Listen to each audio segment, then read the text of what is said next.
Little Orange Plum. Hello everyone and welcome to Little Orange Plum.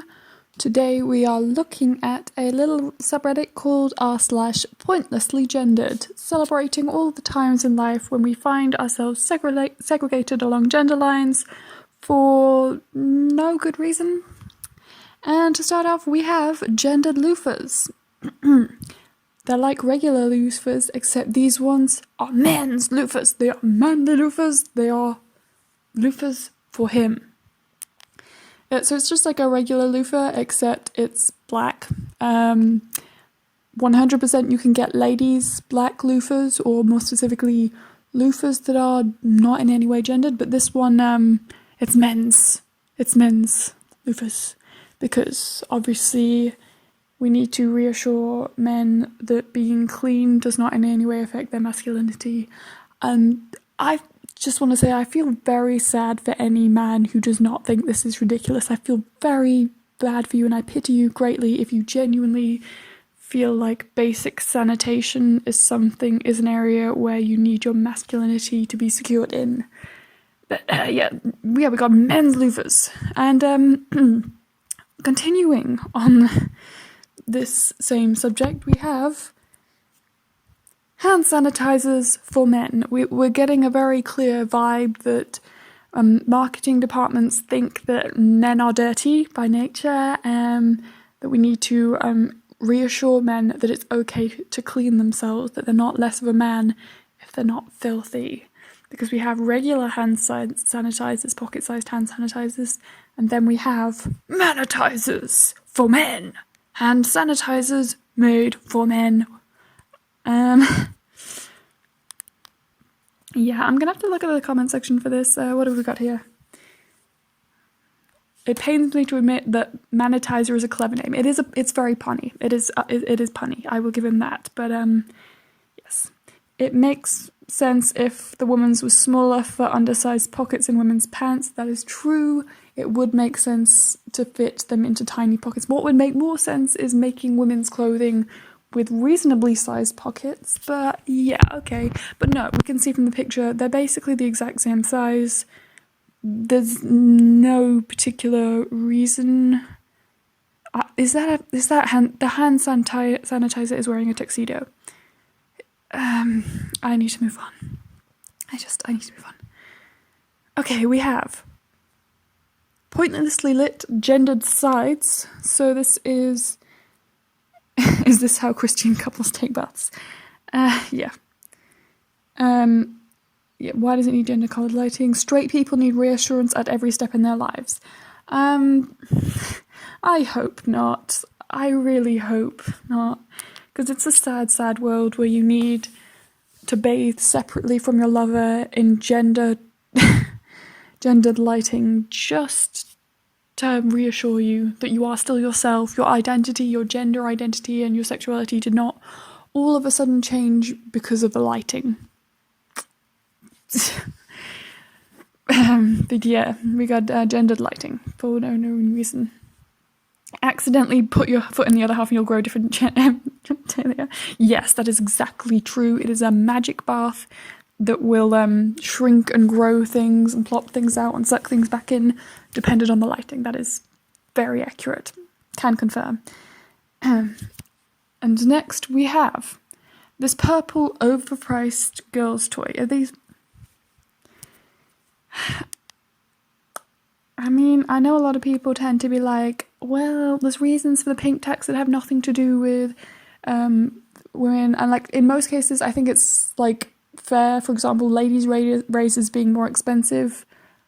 I mean, I have bought the men's razors because they are cheaper and I don't want to pay more, but they're shit by comparison. They're very uncomfortable to use, men's razors, and like you gotta factor in that you need like the aftershave and the lotion and stuff because it doesn't come attached to the razor like it does with ladies' razors. You gotta buy all this other shit, so it's like, yeah, the razor on its own is cheaper, but is it really cheaper once you bought all of the other crap to sort yourself out, because the razor doesn't come with all the pre-attachments?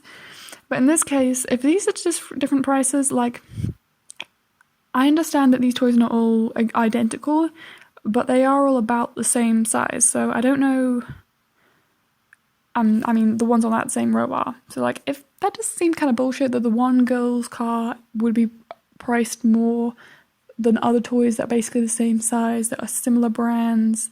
I mean, if they're all different prices, fair enough. If it just happens to be that they are all different prices and the girls' one happens to be more, I'll let that slide. But, like, how much of a pink tax do you need to go for if it's the only toy that's pink and it's literally more pricey? Like, I don't know. I do kind of need more details. It just says that it's overpriced. But, you know.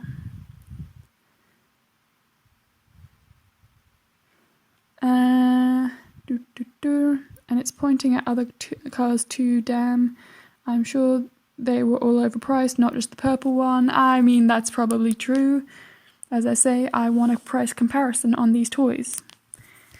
But a comprehensive one. But we don't seem to have that information, so we'll just move on to they're literally the same thing, just different colours. Yeah, these brush sets do appear to be pretty much the exact same thing. And especially because this is a face paint. Yeah, Snazaroo's face painting thing. So these are face painting brushes. So it's not even like we're trying to say, oh, boys just want to play with boys things, girls just want to play with girls things. No, this is a thing that an adult is going to use on the kids to face paint on kids. Do they really need an adult who is obviously not changing their gender? Like, if it's a woman that's doing the face painting, she's staying a woman no matter which brushes she uses. But if it's a boy that's being face painted, or if it's a girl, they need that little assurance that they didn't change genders. That they definitely have themselves as assured to them by the colour of two otherwise completely identical brushes. Yeah, that does seem kind of pointless, and like, yeah, it literally says 3-pack boys fun, 3-pack girls fun on the thing. Yeah, this just seems like a gimmick as a way to try and push more stock. Like, we now have to buy 2 because we don't want to accidentally buy one and then like buy a pink one and the boys don't feel comfortable use it because the girl colour. Yeah, we just gotta buy 2 now just in case, so that the boys and the girls can get their face painted. And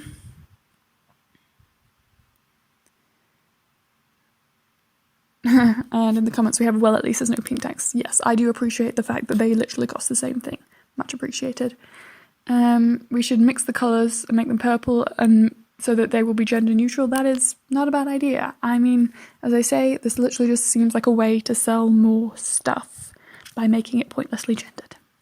That seems to be what's happening here, which I'm guessing is probably the same kind of thing with the hand sanitizer for men and the gendered loofahs. Like, we gotta pointlessly gender these things that couples would probably share, just so that the blokes now feel pressured to buy 2 of something that they could have borrowed from their wife. Like, you could use, I'm just saying, if you're married, if you're sharing a lot of other stuff, you could probably share a loofah. Unless you're a man who needs a man loofah.